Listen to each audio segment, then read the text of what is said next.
In this episode of Cult or Just Weird, as well as the episode in 2 weeks, we're going to be talking a lot about food, dieting, eating disorders, and related content. If you have an eating disorder, are in recovery, or know that diet-related talk may be triggering for you, please consider skipping this episode. And if you need help, please visit the National Association of Anorexia Nervosa and Associated Disorders, or ANAD, at anad.org. That's ANAD.org.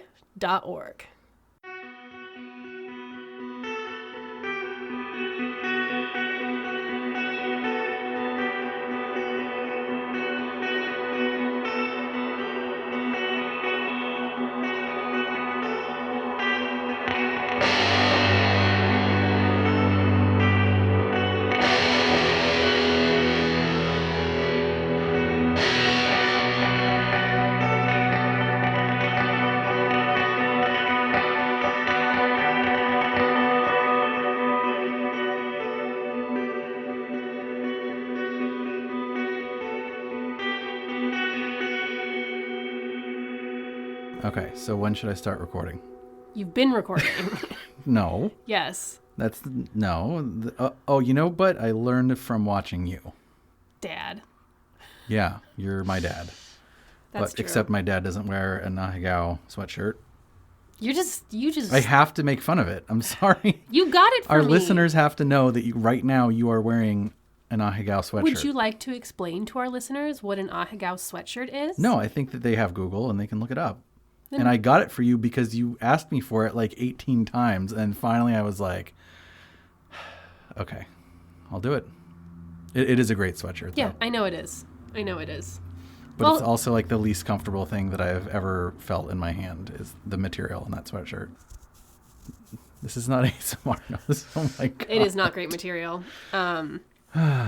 Well, welcome to Culture Just Weird. I'm Chris. I'm Kayla. And hopefully you guys are all doing well during this difficult time. We won't spend too much time on talking about the Rona because we don't want to... You can listen to episode 1 for that. Yeah, listen to episode 1 or, go to the news or whatever. But just want to say, hopefully you guys are all staying as safe as you can and as sane as you can. And hopefully things are okay with you right now. And yeah, we'll get through it.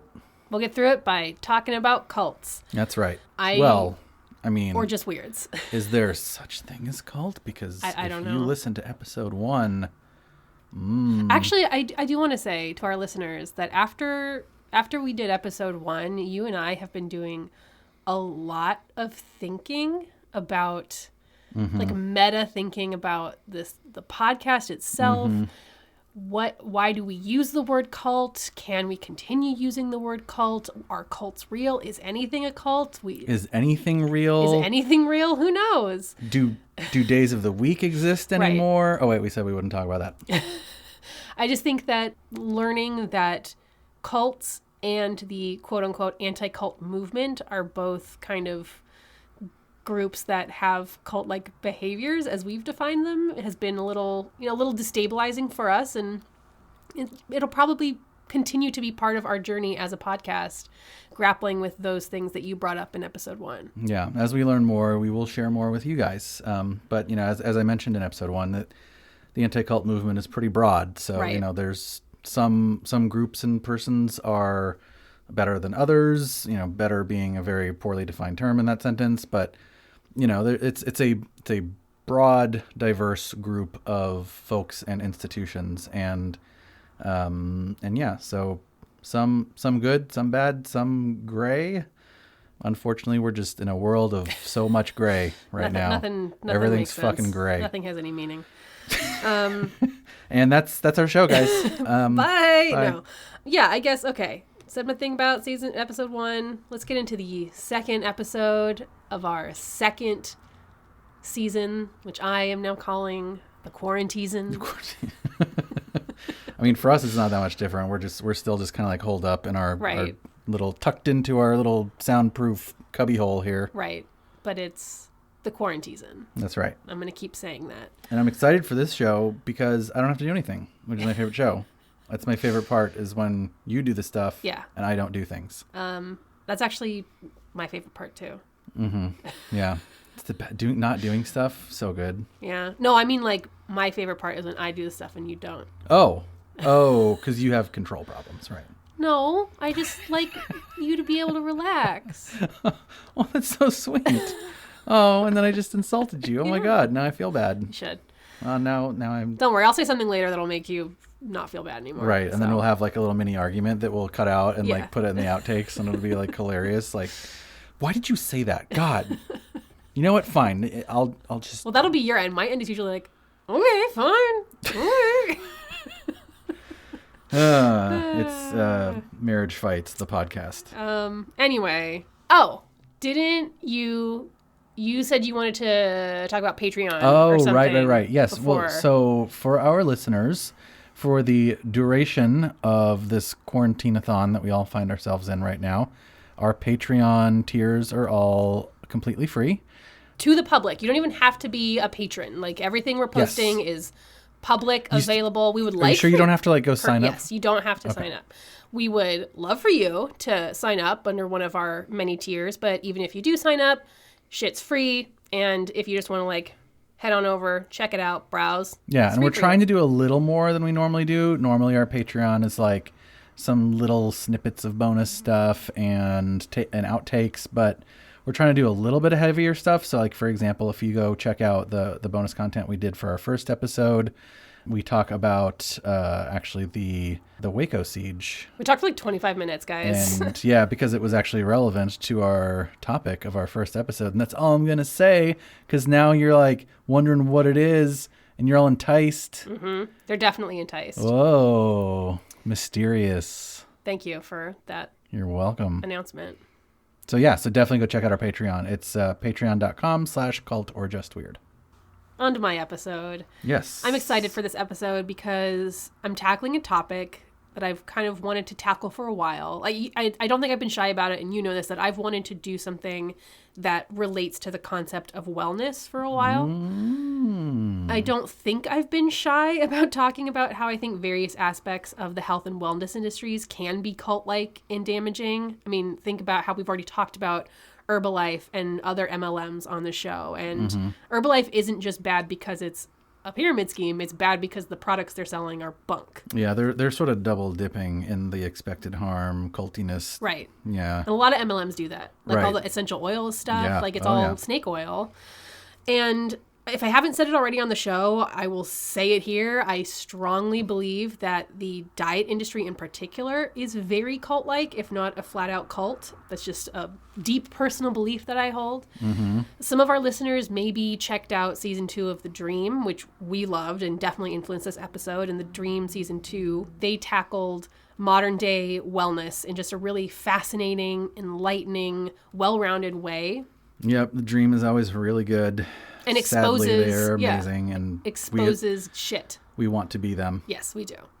and this isn't to say that like anything that is related to the pursuit of health and wellness is bad. I'm just giving some background on my relationship to the topic, how I feel like it's the pursuit of health and wellness is not inherently a good or bad thing. It can be used for good or bad. Yeah, I think individual pursuit of health and wellness is just fine. It's just the problem is there are systems and bad designs in place that, lead to things that, again, if you want to listen to The Dream, the whole industry is questionable at best, and that can harm people. And that's where it ticks off that expected harm box that makes it feel culty. And it's so difficult when, we're dealing with something that has such ill-defined terms, because what is healthy?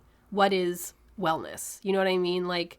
Those two words in particular, and healthy is such a it's such a word that gets thrown around that doesn't really have an agreed upon meaning. Right. And marketing it's such a powerful marketing word too, right? Right. And along with that, there's such a morality that's been imbued into being healthy. It's a moral obligation. Right. If you aren't posting your Instagram green smoothie, then what are you doing with your life? Right. Well, and it's how many times have you heard somebody say, I don't care if you do XYZ, just be healthy. Or when talking about... Oh no, we said that at the beginning of the episode for the Rona. Stay healthy from Rona. It's not that. It's... You can wish people to stay healthy, but when you're making these moral judgments on people's lives based on your perceived notion of their health, that's it starts crossing lines. It's like we see it a lot when talking about people of size or fat people, where it's couched in this like, I'm just concerned for your health. When really you're just concerned about the way that I look. You don't have any idea what my health status is by looking at me. You can't tell somebody's health status by looking at them. Right. We talk about food and activity in terms of good and bad. I was so bad last night. I had fries instead of salad. Or, ugh, I haven't worked out in a week. I'm so bad. No dessert for me. I'm trying to be good. This is so sinful. Right. Literally sinful. No, food is not sinful, guys. It's not sinful. And not eating dessert doesn't make you good, and eating fries doesn't make you bad. And it extends further than this. People, fat people especially, often receive shoddier and judgier medical care than non-fat people. Many times when people go to doctors for a symptom that's not weight related, doctors will kind of roll everything into that one thing of like, well, if you just lose weight, you know, your broken bone will be healed. And that has a real damaging effect on populations. And the reality is that today's best science says that a person's weight has very little to do with their overall health. It's only one factor amidst a slew of factors. And that fat shaming and body shaming is more harmful to our health than being a weight that doctors have deemed, quote unquote, too high. But we're not talking about weight necessarily in this episode. Just wanted to kind of like start talking about the notion of morality that gets imbued with health. And then where does this morality of health fit in with people who have chronic illnesses or disabilities? If your body naturally doesn't meet the quote unquote standards of health, then what kind of messaging do we send when we moralize health to people who don't have the luxury of health? Like if you're saying, you gotta be healthy, get your 10,000 steps a day, like what are we saying about bodies that can't do those very narrow prescribed things that we say are health? I think the messaging is really important, and it's something for us to think about. Yeah. It's also important to note that along with language like good and bad when talking about health, there's also a lot of purity-based language. Think about movements like clean eating. What does clean eating mean? Clean of what? Does that mean that you're not eating toxins? Don't eat dirt. I don't think that's what clean eating means. Really? No. Oh, because I thought I was clean eating because I didn't eat dirt. No.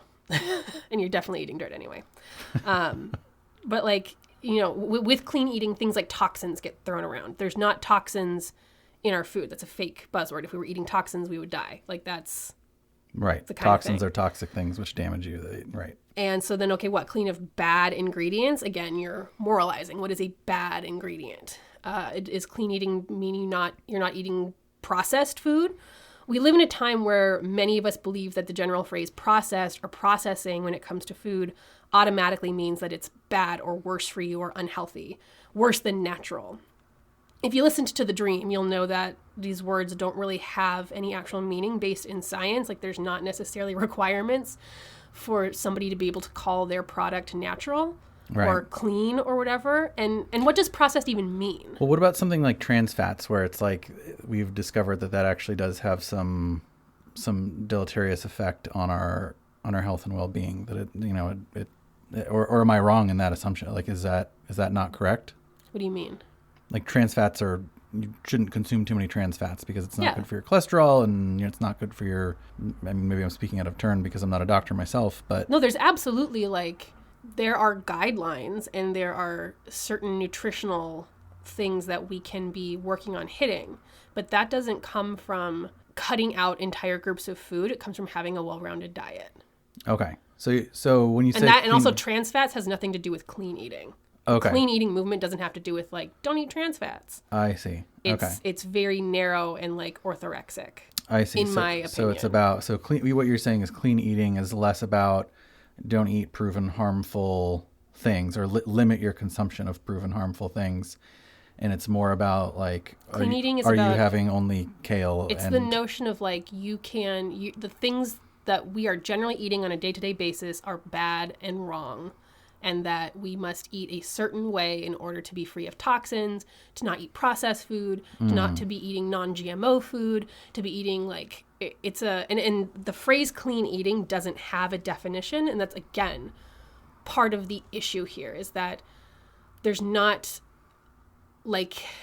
scientific basis to the phrase clean eating. Got it. And as far as I'm aware, we're actually finding that a lot of emphasis on clean eating does lead to things like developing orthorexia and other like disordered eating patterns. And going back to what does something like processed actually mean? Like, okay, if we're talking processed lunch meat, I get that the food has gone through mechanical and chemical processing to become the food that it is. Mm-hmm. And we're like, oh no, that's bad. But like, where does, and I'm legit asking you, like, where does that stop? Like, is bread a processed food? Are quinoa and rice processed foods? Is cooking processing? Like, these things, like, if you cook something in oil, is that processing the food? Yeah, I don't know. Like, I feel like the sort of colloquial in my head definition of processed food would be that it's processed before I get to it, versus like whole food. This is just in my head. If I'm the one doing the processing, then it's not processed, right? That's I guess is so bread is a processed food. I would say so. Yeah. So bread chicken, that I buy from the store. If you buy chicken breasts, you're getting a processed food.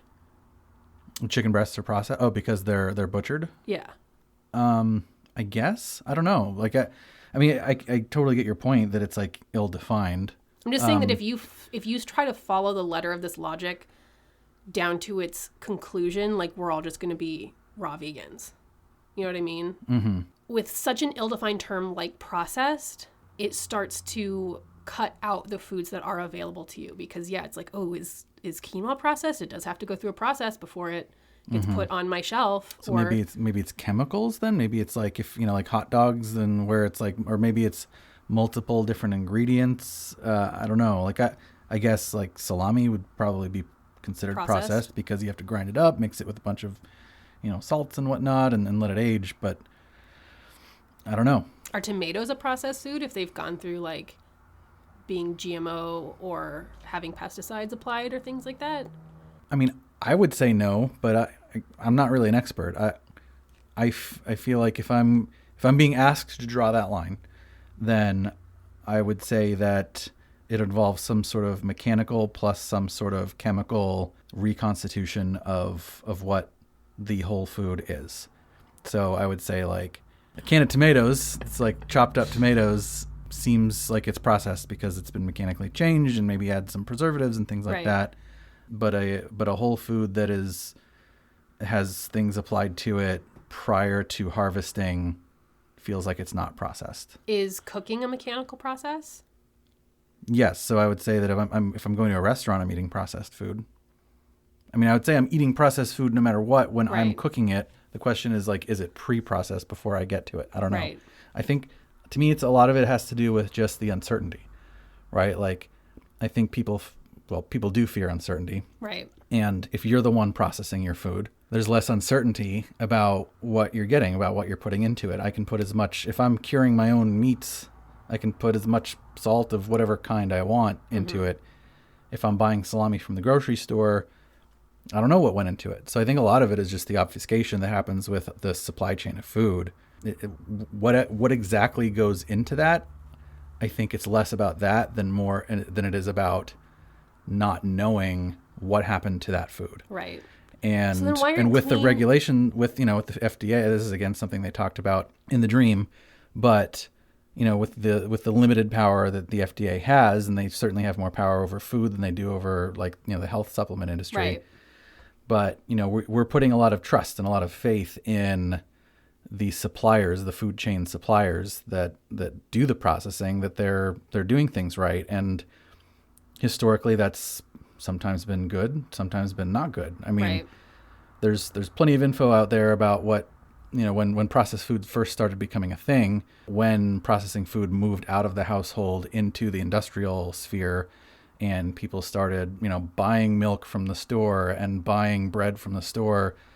They put some nasty things to make milk and bread. And I bring those two up specifically. If you want to go, listeners, if you want to go look that up, they put some manufacturers put some really bad things into milk and bread specifically. So, but you're saying this is pre-FDA. Yes, this is like 1800s. Okay. Yeah. So, but I'm bringing it up as more of like an example of, I think there's fear and trepidation around not knowing if the people that are making our food, that are processing our food for us, have our best interests in mind all the time.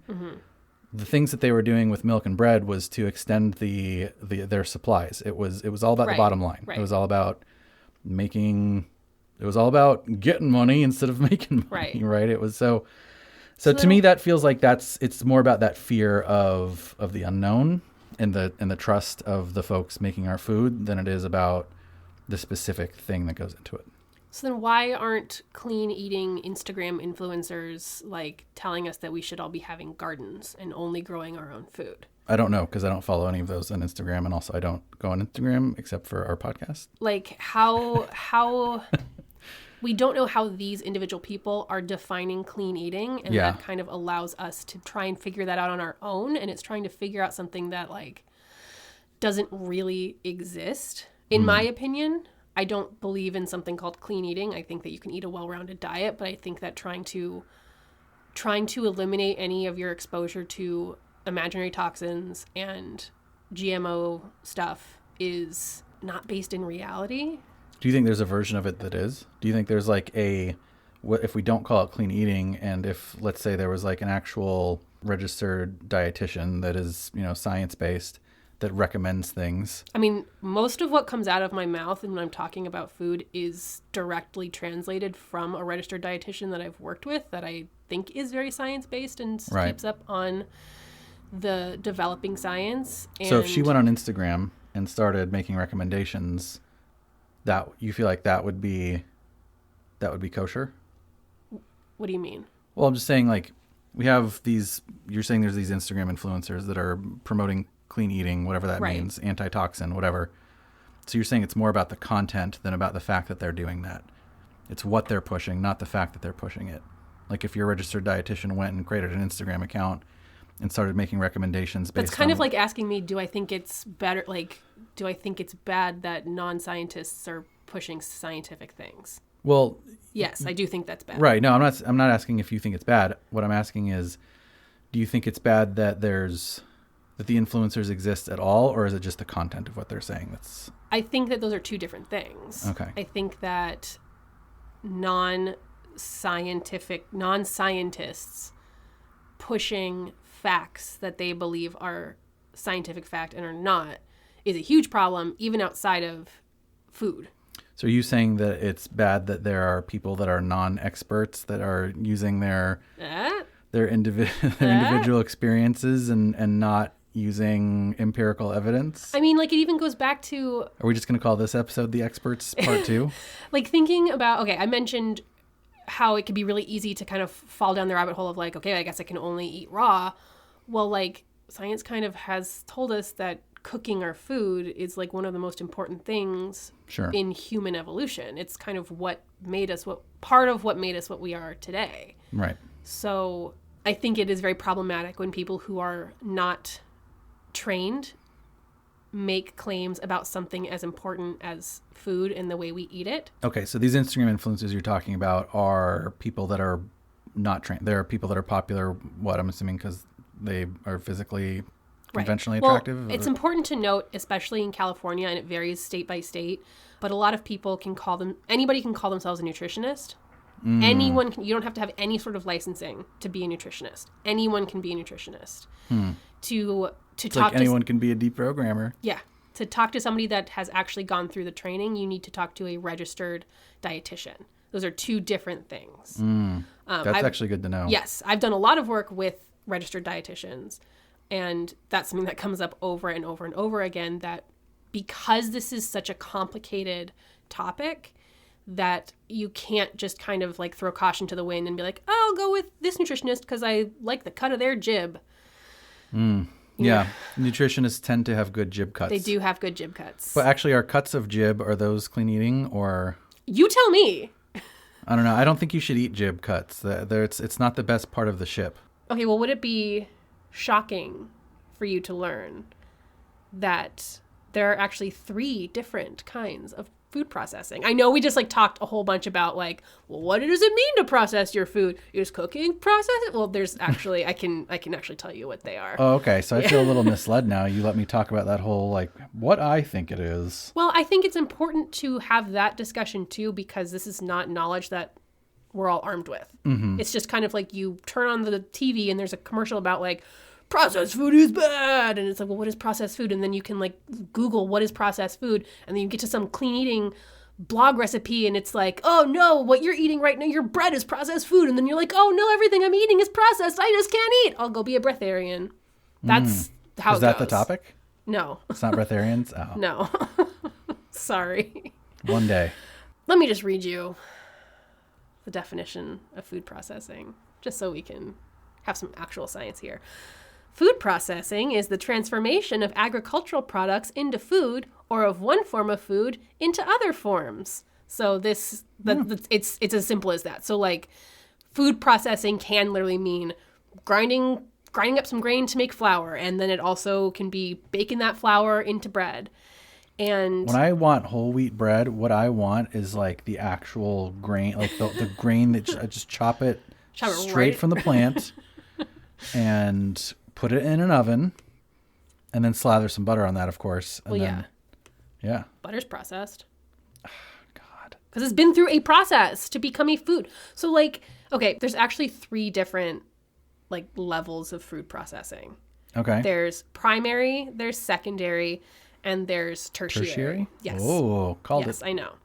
So like primary processing is generally necessary to make a food edible. So like grinding up the wheat into flour. Oh, I see. Necessary. So like literally you can't even do, okay. And then secondary is like taking the primarily processed food and making it into a familiar food. So it's like... is this like bread making from said flour? Yeah, bread or like pasta, or just taking a primarily processed food so that you can eat it and then turning it into a food. And then tertiary processing is... this is the good stuff. Generally what we're talking about. Like tertiary processing is... Pink slime Doritos. It's turning stuff into like TV dinners, in-flight meals, convenience foods. And convenience foods are kind of like, things that are ready to eat. Things that are, you grab it off the shelf and it's good to go. It's a bag of Cheetos. It's a Twinkie. It's a frozen pizza. Like it's those kinds of things. And so tertiary food processing is kind of what like... doctors and food scientists and whoever the fuck else, that's what they're looking at when they're saying processed food is making us all fat and it's so they're specifically talking about tertiary generally. Okay. But I mean, there's also clean eating advocates that will say like, don't eat bread because it's processed, or don't eat dairy, don't eat gluten, don't eat this, don't eat that. Well, it can really go down this slippery Wonder slope. Bread, like white bread is hella demonized these days. I know, and it shouldn't be. I don't really eat white bread. But like when you and I make bread, we're making white bread. When you and I make bread at home, it's white bread. Excuse me, Kayla, but I'm making sourdough, which is a white bread. It's not. We're not making it with colored white. We're not making a whole grain bread. We don't have whole grain. We have all-purpose flour. Okay, but it tastes way better than Wonder Bread. I'm not saying it doesn't, but also you can't roll it up in a ball and use it as an eraser. That's true. So actually, I haven't tried that. Let's try. Well, but I also don't want to waste your bread because it's so good. I know. Thanks to our Patreon subscriber Paul, who is starting a bread baking empire.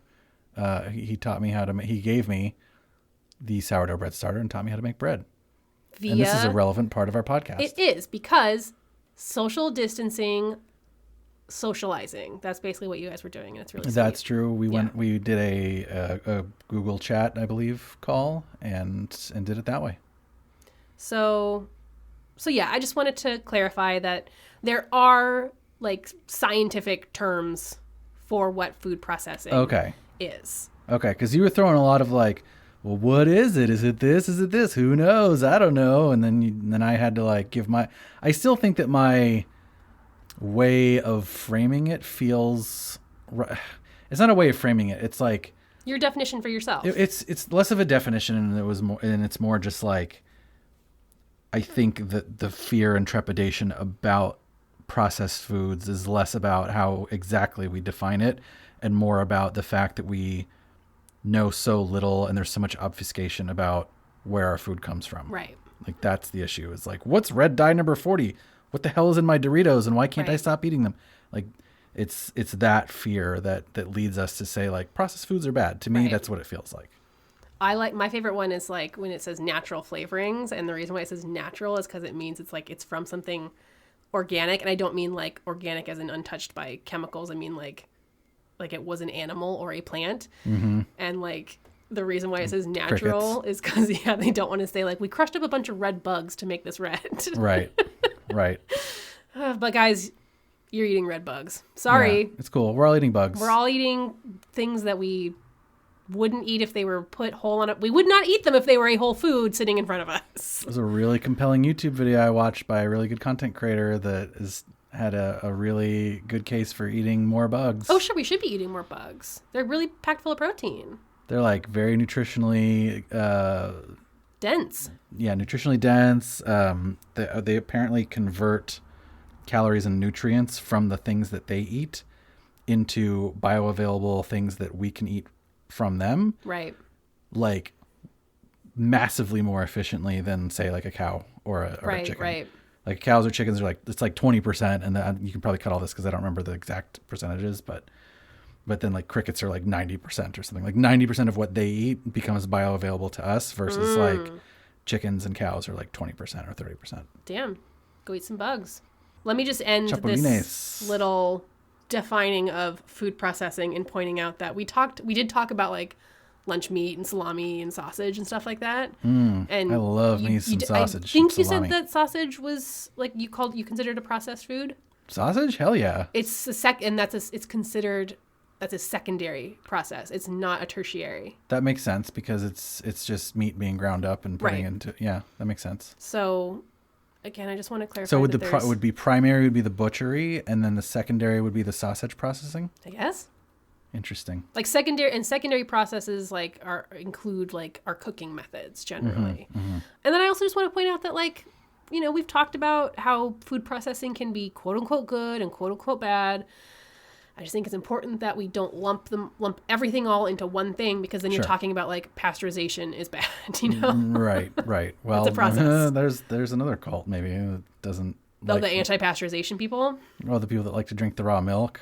Or the raw water people. Yeah, there's too many cults. There's too many cults. I'm interested to know what it's actually going to be today. Or we'll get next there. episode. We'll get to that. Actually... let me ask you this. Is honey processed? Honey is processed. You want to talk about processed food? Honey goes through to get honey. Bee barf. It is bee barf. It is processed by the bees. So is honey clean? I mean, it feels like it is to me. But it's processed. Here, I'm going to go back to my same rubric as before, is that...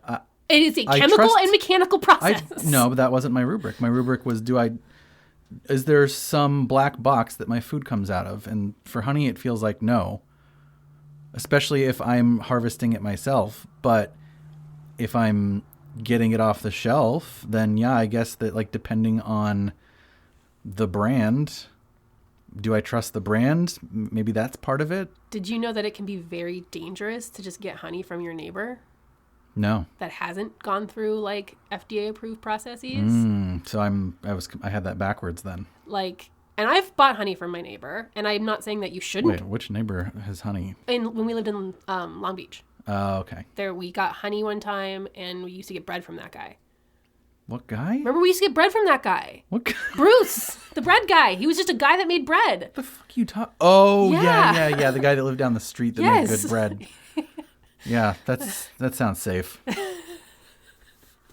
But see, he's part of our food trust network. But he shouldn't. He was a guy I found on Facebook. Yeah, he was just an old man I found on Facebook. He should not have been part of our food trust network. Because honey that you can get from your neighbor or that you can get from your own like beehive that hasn't been like cleaned or clarified, it can have bee parts in it. It can have stuff that like can cause really serious allergies in people. Like it's not necessarily trigger allergies or cause them.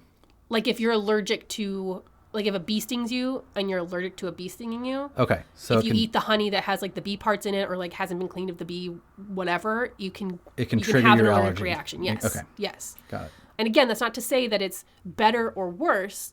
I'm just saying that I guess what I'm trying to say here is that you cannot 100% divorce yourself of any sort of risk when you are eating food.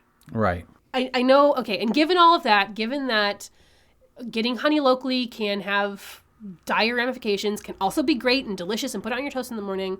I don't want to do the thing where I'm not giving equal weight to both sides. Like, I don't want to say that the FDA is never wrong and food on the shelf is always 100% safe and 100% what it says it is. No, everything sucks, I guess. That's what I'm saying. Everything sucks. Yeah, it's hard to trust anything. My takeaway is that I'm too terrified to eat honey anymore, so thanks. Well, I'm going to terrify you more. I'm sorry. Great. Oh, that's good. There have been, and for like almost a decade, there have been like reports and rumors that like the honey that you get on the shelves is fake, is not actually honey from bees. Oh, yeah. There's a whole episode of Rotten.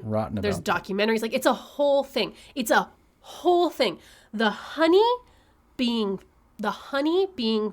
potentially fake is like destroying the honey industry because it's artificially driving prices down. And so it's making it impossible for beekeepers to like keep up with the honey price point. Because if some manufacturer is saying, here's honey, and it's really just like sugar water or whatever the fuck. Right. And it, costs 5 cents, but like keeping bees costs 10 cents. The actual honey farmers can't compete, right, with that. So it's and like this is also coinciding with like the colony collapses that are happening and all the bees disappearing. Like, we're destroying the honey industry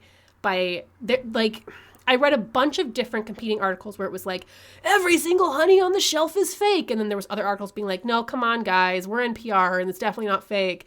But then there's like a whole Vice article from, I think, last year that I'm going to definitely link to all of these. I don't want to get too much into the honey thing because we're already getting into all these little nooks and crannies. This is its own episode. I don't know. But I just want to make it clear that, yes, there are believable and verifiable and trustworthy news sources that say a lot of the honey that is on the shelf is not necessarily honey. It is something that's been processed weird or is masquerading as honey. So if I get honey from the store, it might be... It's not really honey. And if I get honey from a local beekeeper, it will kill me. Yeah. That second part can't be true. The second part, there has to be some way for me to like buy local honey and have it be trusted somehow. Like, why is it dangerous? Because it's kind of like buying... It's kind of like if you went and got milk straight out of a cow. Probably not going to kill you, but it can. And that's why we have processes to like pasteurize it. It's like that. It's like how going to the farm and drinking milk out of a cow teat, probably fine, but it can have consequences. Okay, so if there's like a local beekeeper that is able to, whatever pasteurization is to process their honey, then that would be safe? I think so. Okay. I'm not an authority. I'm just here to say that there are upsides and downsides to all of it, and that's why having rules doesn't really fit here. Because if your rule is I never buy honey from the store, well, there's risks to that. And if your rule is I never buy honey from beekeepers, well, there's risks to that. So this goes back to being able to eat both is, that's probably kind of where you have to settle in order to like live sanely in this world. Well, I think it's very similar to the information trust network that we talk about, and that's also difficult, right? But food is sort of part of that in this modern society we've built, where it's hard to just make your own food from soup to nuts, so to speak. There's hundreds and hundreds of people involved, from the farmers to the harvesting to the logistics of the food and the refrigeration. I mean, there's just so many pieces to it that I think, again, that's where it comes down to, is like, how do you know who to trust? And then sometimes it can become difficult to trust or know who. And so sometimes that causes people to somewhat give up on it. I think that's where a lot of like denialism comes in, which is maybe tangential to this, not exactly this, but it comes from like when we talked about, not to bring up the Rona again, but that guy that who I read that said like, honestly, I'd have to get it to know. Right. Or flat earthers that say like, I don't trust anything that I don't see, and it looks like it's flat to me, and I'm going to do my own totally bunk science by riding a plane with with a level, which we'll talk about at some point. But anyway, it seems like that's maybe a similar situation. It's so hard to know because there's so much information, there's so much food, there's so many people involved in such a complex system that at some point some of our brains kind of just go like, you know what, I don't trust anything, so I have to just do clean, whatever seems clean. I'm gonna just pick this Instagram influencer because I don't know, she looks good and she's eating lettuce. I've heard greens are good. I think then a lot of it is that. Taking on that, to me, it introduces a whole new set of like complications to your life.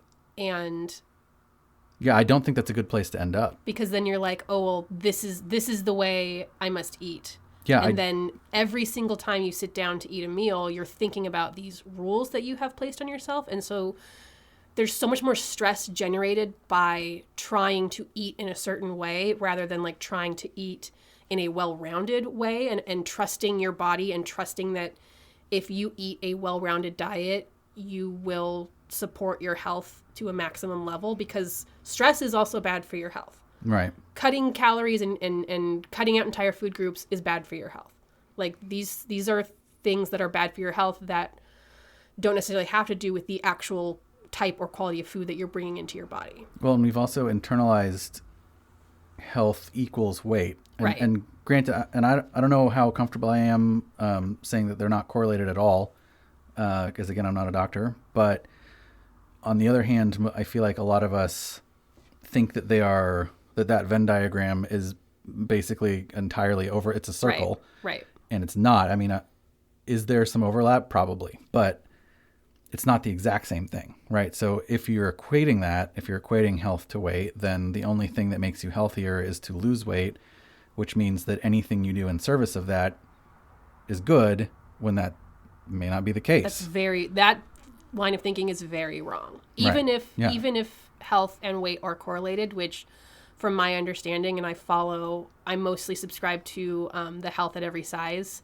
way of thinking about this, because from what I have read, they seem to be the most up on the actual science, to the point where they, like health at every size food scientists and scientists are... I was reading a book recently called Body Respect, and it's written by Linda Bacon, who I believe now goes by Lindo Bacon. I think that they no longer identify with the gender they were assigned at birth. So Dr. Bacon, PhD, and Lucy Aframore, who's a registered dietitian, and they're kind of like the cutting edge scientists on the health at every size movement. And like in reading this book, it was just shocking the amount of good science that often goes unnoticed or gets thrown into the trash by mainstream science, quote unquote, because it doesn't fit that framework of size, of like weight and health overlapping in that way. Like even to the point where when studies come out that say, oh, this is not correlated in the way that we thought,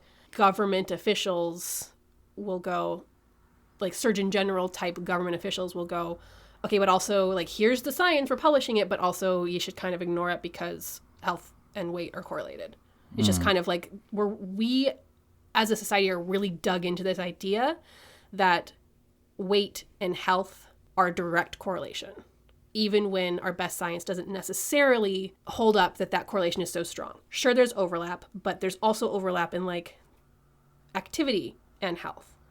Like if somebody is of an acceptable quote unquote BMI, we can get into how BMI is complete bunk, and never exercises and only eats, processed Cheetos, they're not necessarily healthier than a fat person who goes for a run twice a week. You know what I mean? Right. So are they saying, and I don't want to I know this is potentially like a 10-hour topic, but are they saying that there is no correlation, or there is some, but it's not as clear that as it's been, it's a factor. It's not the factor. Yeah. So, and that, I mean, anecdotally for me is like not a doctor or not a scientist. It feels like it makes sense that it would be a factor, but it also feels like that it's so often it's the only thing. Right. Or it's the only underlying thing, or it's the most important thing. Well, and shitty weight loss products get pushed all the time under the guise of health. Like Jenny Craig and Weight Watchers and all this shit. It's about like being your healthiest you, even when I don't know what these programs are saying now, but like in the past, these programs have been very wrong in their approach to weight loss and healthy eating. Right. And you're always congratulated by your friends, your coworkers, your family if you lose weight, and it doesn't matter why you lost it. Like you could be like, people lose weight for a lot of different reasons. I mean, you could be going through chemo. You could have anorexia. There's plenty of reasons to not congratulate someone on losing weight. And also conversely, gaining weight can be very healthy if you are maybe coming back from chemo or coming back from anorexia. Like then gaining weight is actually really good. And so I definitely think that, there's a lot of like cultural attachment to that too. And it kind of makes us ignore the science, which, as we've talked many times, that's where, you get into some danger. And then for me, I think the purity aspect of all of this bothers me the most. And you see it in how food is advertised, like down to choice of colors and fonts used on packages, the way that Instagram influencers talk about things, green smoothies and acai bowls showcased on like white linen tables with like billowing clouds, and words like light and natural and non-GMO and good all kind of play into this, where it's like, these foods are good and will help you ascend, and it's like almost gets spiritual in that way, where it's like, if you purity. eat this, you'll be light enough that you can levitate into the clouds. I mean, we'll get there. Is this, oh my God, are we... No, it's not what you're thinking. We'll get there. We're not doing breatharianism? We'll get there. Oh my God. We'll get to it. We'll get to that. We'll get to that. We have to, we've trademarked it now. We've totally done that and everything. We'll get to that. Full disclosure, I am someone who's been in eating disorder recovery for more than a decade. So in case you can't tell, I take this shit pretty personally. And when you develop and recover from an eating disorder, you are forced to come face to face with how deep and pervasive and damaging these cultural feelings around food and health can really get.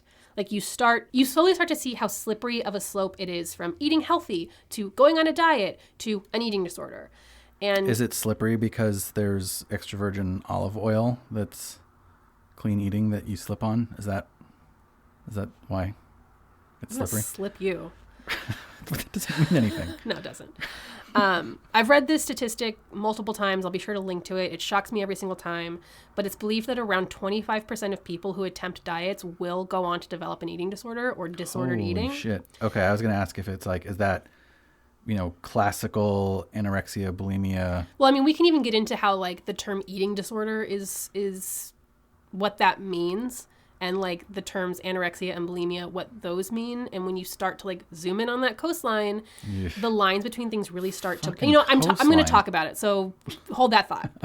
So when you have an eating disorder, you start to see how so many people, and it feels like the vast majority, have disordered or unhealthy or unsatisfactory relationships with food. Even if you don't necessarily have an unhealthy relationship where you're, like, restricting your calories or doing unhealthy behaviors to not have food in your body, most people, it seems, have an unsatisfying relationship with food. It's adversarial. It's that thing you said where it's like, oh, this is sinful. It's guilty. It's not just like a part of life. It's this like stressor. Mm-hmm. And like when you have an eating disorder, food is the biggest stressor in your life. So it's like, you see how those scale, like it kind of, you slide down that virgin olive oil from one to the other. You didn't like it at first, but now you're using it. So you're welcome for that little metaphor. Thank you. Yeah. Thank you. Yeah. You start to see how your insane food rules stemmed from already existing notions in society. Like generally, we can all agree that eating 400 calories a day is unhealthy. But when most diets encourage calorie counting or even like intense caloric restriction, you start to see that connection. Okay, 400 is bad. Well, what about 800? Okay, well, what about 1200? What about 799? 1500. Like, and that purity mentality, why did you say that? What does that mean? Because you said 800. So I'm like, if that's not good, then what about 799? 800 calories is considered a starvation diet, just so we're clear. Oh, so we should go, okay, well, what about 801 then? Maybe I should have gone the other way. I don't know. Calories are also fake. We can Whoa. What do you mean fake? I thought calories were a measure of, that's like a physics measure or a chemistry measure. Yeah.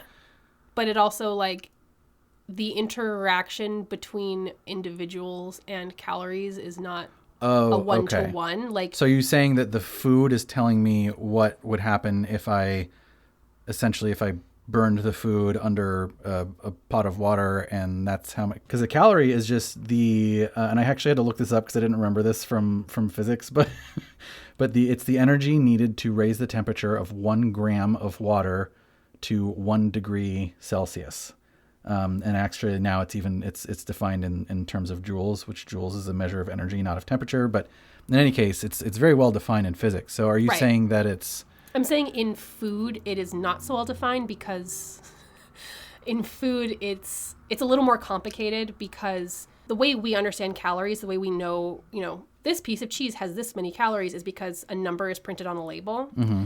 And those are not an exact science. And there's even ways for food companies to kind of manipulate the amount of calories that they put on something. Like a lot of things that are advertised as 0 calorie aren't actually 0 calorie. They just have few enough calories in them to be called to legally be called. Yes. Like, okay. So fucked up. I can't believe it's not butter spray that I love and nobody should eat because it's terrible. It terrifies me. Yes. The ingredients in it are not, it's not, yellow chemicals. It is just. It's not cancer spray? It's just like butter, salt. It's like a small amount of butter and salt mixed with like water. That's basically what it is. Oh, you can wait. It's it not is, a chemical. But it says I can't believe it's not butter. It's not butter. It's like milk solids. You know what I mean? Butter extract or something? Okay. But so they're like, this is no calorie for every spray. Well, actually, no, it's like 10. But it's just because it's low. It's low enough. So and different bodies interact differently with these things. Calories on nutrition labels sometimes are more estimates. And then it goes the other way too. When you're like riding a bike at the gym, the amount of calories it's telling you that you're burning isn't necessarily accurate. Yeah, I'm sure it's based on some like average person that's probably completely different depending on like how big your muscles are and how your metabolism works. Right. Bodies are incredibly different. Yeah, they're different. So... and by the way, the stuff about the calories you're saying kind of makes me feel like it kind of reminds me of what I was saying, 10 minutes ago about can we trust the people that are like, that's what feels like it's shitty in my head about processed food. It's not what happens to the food. It's can I trust what you're telling me about it? I think what I would argue, and we're not really going to get into this in this episode, and maybe we can do some bonus content on it, but what I would argue is that you cannot control what other people are doing, including the people that are making your food, you can only control so much. You can control like where you buy it. You can control like how much food you eat out of your garden or from the farmer's market. You can control those things.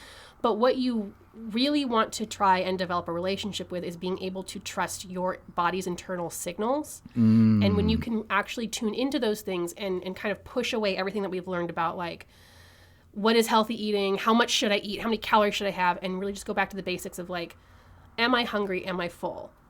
Do I feel like I've had enough vegetables? Do I feel like I'm craving fat? Do I feel like I'm craving carrots? Do I feel like I'm craving colloidal silver? Yeah. Don't talk to me about colloidal silver. Well, because my skin is not blue yet. So I'm reacting to my body's signal of not having blue skin. No. And I would like to eat some colloidal silver to rectify that. No. I would say that the best thing that we can do, our best defense and our best way to utilize food in a healthy manner is to learn to trust our intuitive eating signals. Okay. Because is there any room in there for expertise though? Also, could we also say that we should trust science-based dietitians? Which, if in my opinion, any dietitian worth their salt will be moving their clients towards an intuitive eating model. Iodized salt, because you need your iodine. Get away. And I do want to point out that this is coming from also a very privileged position. There are people with, that do have to take into account allergies or do have to take into account gluten intolerance and do have to take certain things into account. And also you can have those real food restrictions and move towards a more intuitive eating model, because if you have those food restrictions, you can start figuring out how to meet your body's needs. You meet your body where it is. Right. And, the whole thing behind intuitive eating is that if you take away all of your restrictions and you actually allow yourself to eat what you want, what your body wants, you will naturally move into the space of a healthy, well-rounded diet.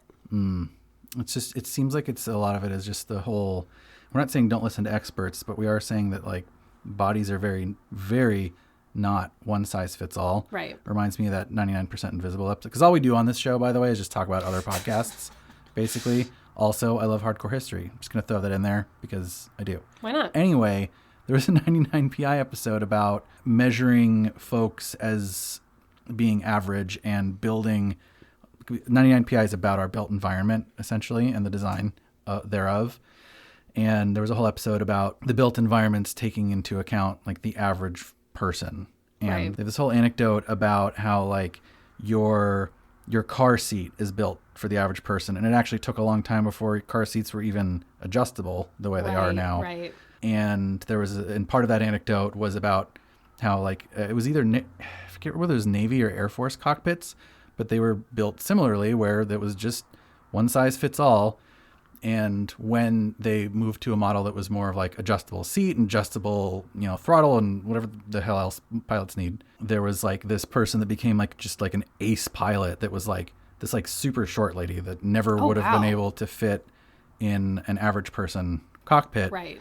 So when you... Because the average person is just an average of all of the persons. It's fake. The average person doesn't exist. Right. And so literally if you make it for the average person, you are actually making it for nobody, which was the Right. thesis of this episode, right? Is that no matter who sits in the average person's seat, they're going to be uncomfortable in some way. Right. So the important thing is not to make an average seat. The important thing is to make a seat that is flexible. The important thing is to make the built environment, as much as we can, flex to the individuals that exist within it.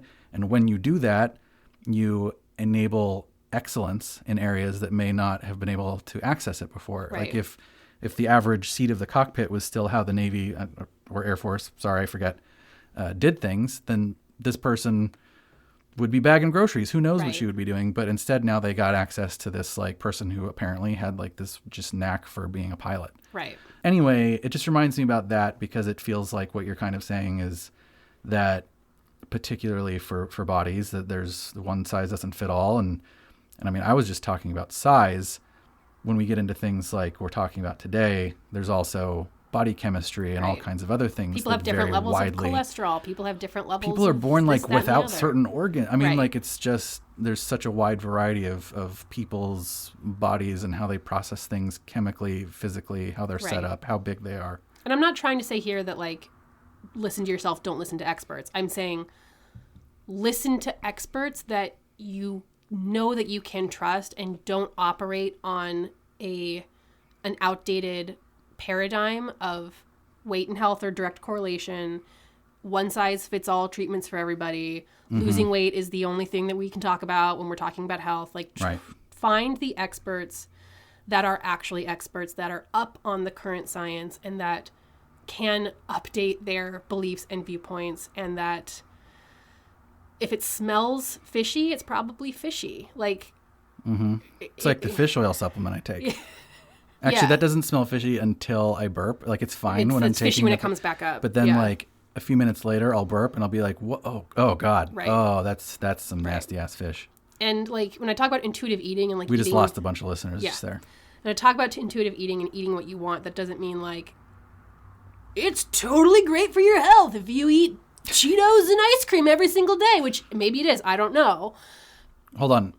Cheetos on ice cream? Yeah, together. Together? Because I haven't tried that. And can we pause it so I can go do that Go do right it. now? Don't go to the store right now. Oh my God. But Social I want Cheetos and ice distancing. cream. Gotta wait. Oh, Quarantine has another casualty. God damn it. I'm saying that a well-rounded diet can accommodate some fun foods or trans fats every once in a while. Don't eat trans fats. But you know what I mean? Like if you eat one thing of trans fat once a year. I try to do that. I try to eat like a little cube of just plain old trans fat. That's not going to really have an effect on your health.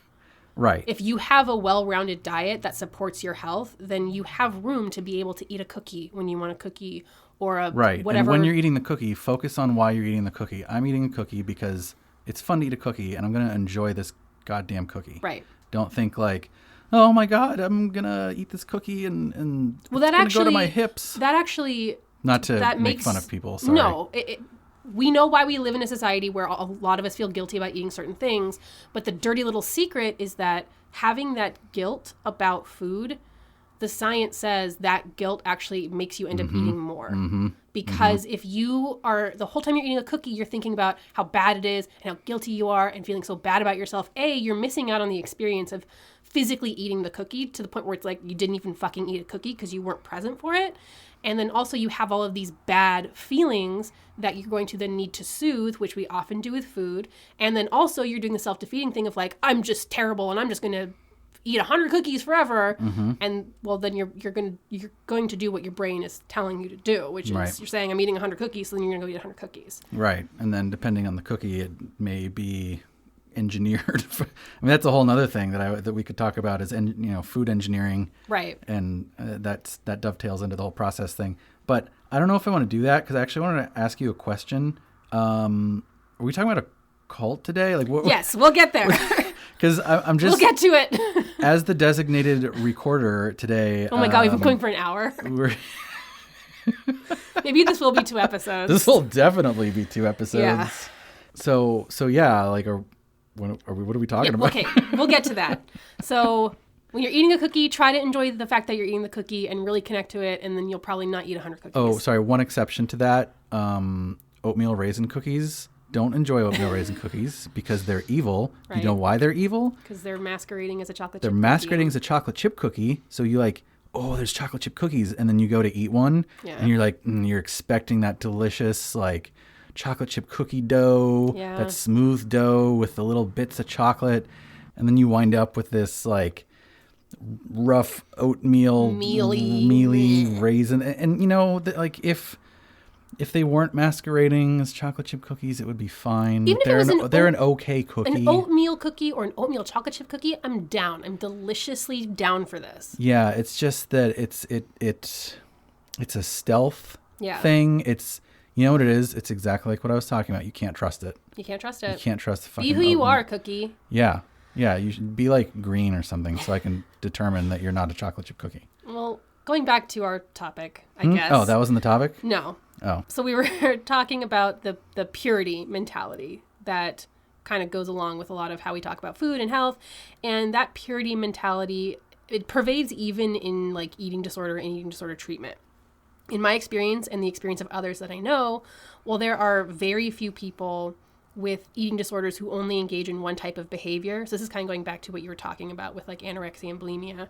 Anorexia is generally defined as like, it's not defined as, but anorexia is generally associated with like you restrict your calories and overexercise, and bulimia is often associated with you purge the food that you eat in some way after a period of binging. And very few people diagnosed with one of those diagnoses only engage in one set of behaviors, like i.e. people with anorexia often also include purging and binging along with their restriction and overexercising, and people with bulimia often include restriction and overexercising in their behaviors.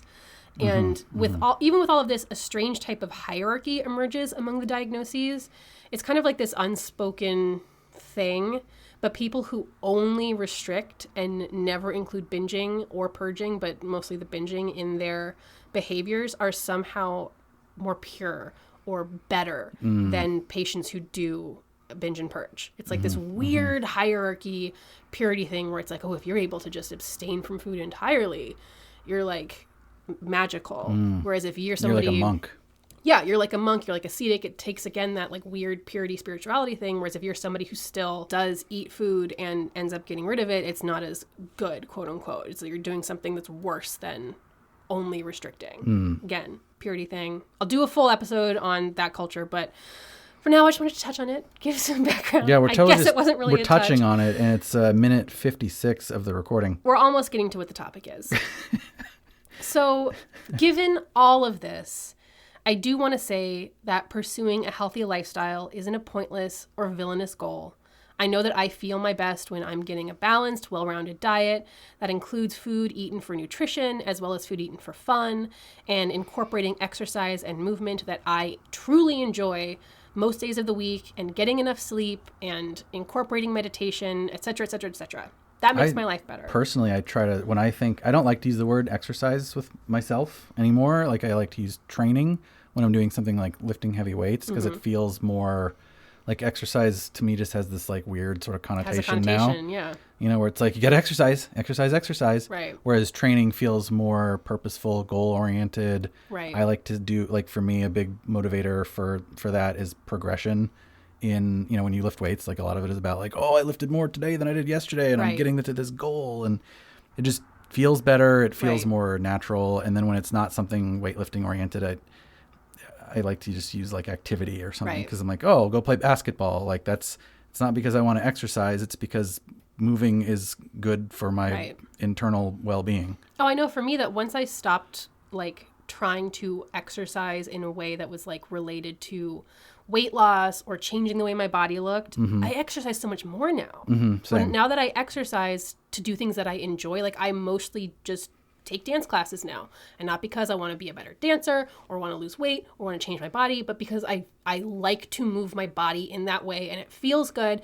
And I exercise so, like at this point in my life, I exercise so I have activity in my life so much more than I think I ever have. Except maybe when I was like a kid and actually a dancer. Right. Yeah, same, except for when I was in college and had time to go to the gym and play basketball for like 8 hours a day. Right. Different lifestyles. College. Make different things happen. So I'm not saying that the pursuit of health or a healthy lifestyle is pointless or bad. I'm just saying that pursuit isn't as cut and dried as we want to believe. And there's no single path to it, which we know because humans have been trying to achieve wellness for basically as long as we've existed as a thing. And given that there's no single path, that we have an obsession with this pursuit, and that the pursuit gets tied up in morality, a lot of different methods have been developed to help people achieve wellness. Some of these methods, great, backed by science, work for people, awesome. Some of them don't. Like, think about, like, fucking, I guess, no, the leeches thing does work, but, like, bloodletting. Bloodletting is that. Okay, but again, there's some things it works for, some things it doesn't. Right. Putting maggots on you, that works. Colloidal silver, doesn't work, bad for you, whatever. There's different methods that have been... turns you blue. Turns you blue. If you like that, go ahead. So a lot of methods have been created to help people achieve wellness. Some methods have been around for a few hundred years, dieting, Western medicine. Some have been around for thousands, traditional Chinese medicine, meditation.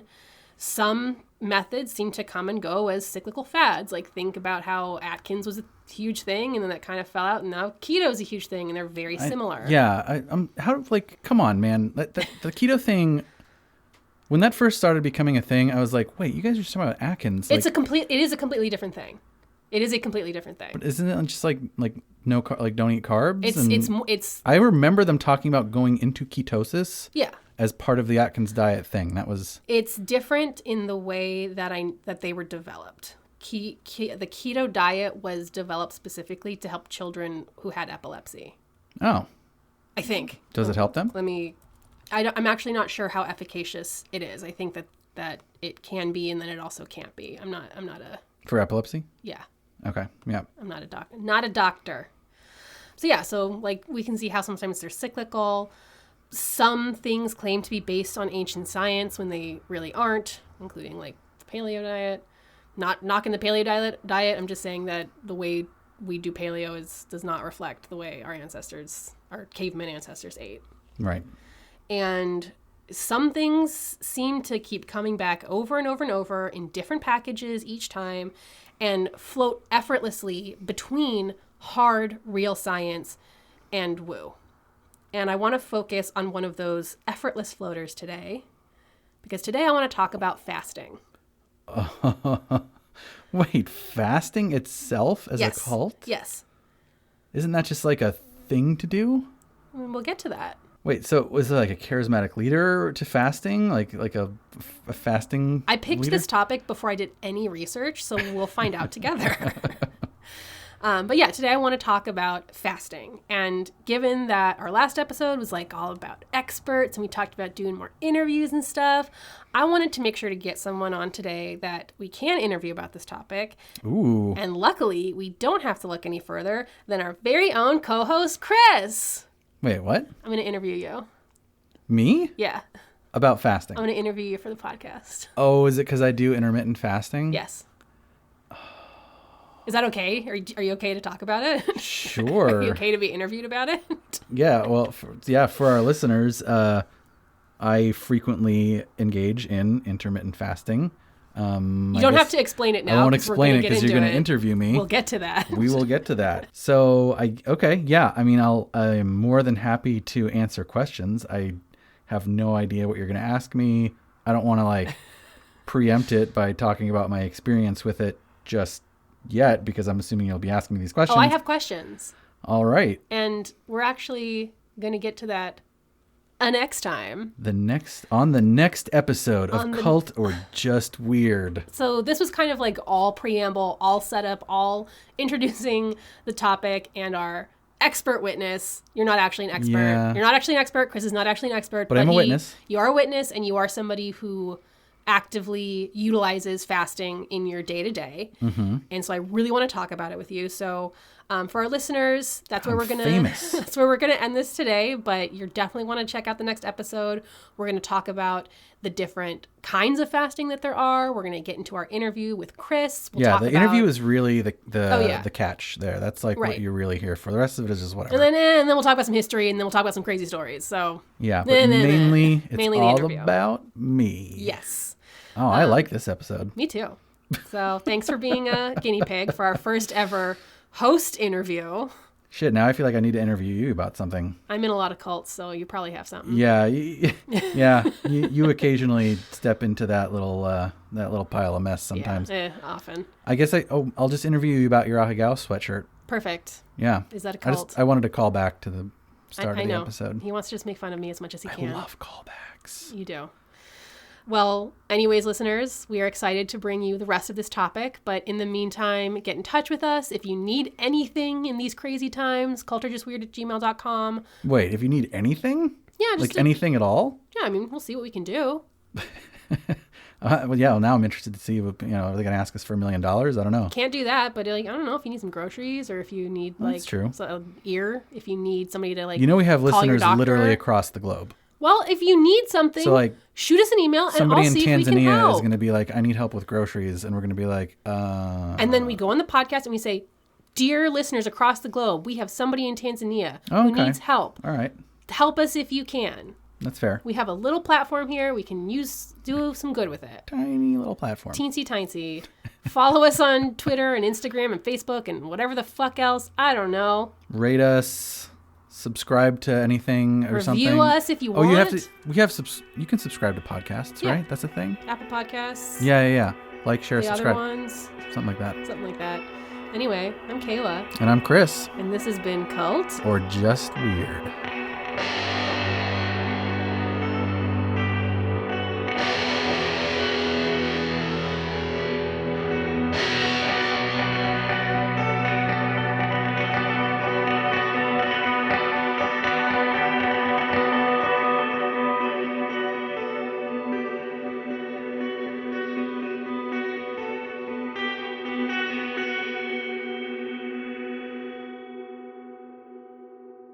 Hey listeners, this is just a quick note to let you know that after we recorded this episode, Chris and I decided to do a little bit more research into the topic of clean eating to make sure we were presenting the most accurate information. We ended up talking about it for a lot longer than we expected, so instead of turning this episode into a 6-hour marathon, we actually took our conversation about clean eating over to our Patreon as bonus content. And as you know, during the pandemic, our Patreon content is free. So head over to patreon.com/culturedjustweird if you want to learn more about clean eating. Thanks.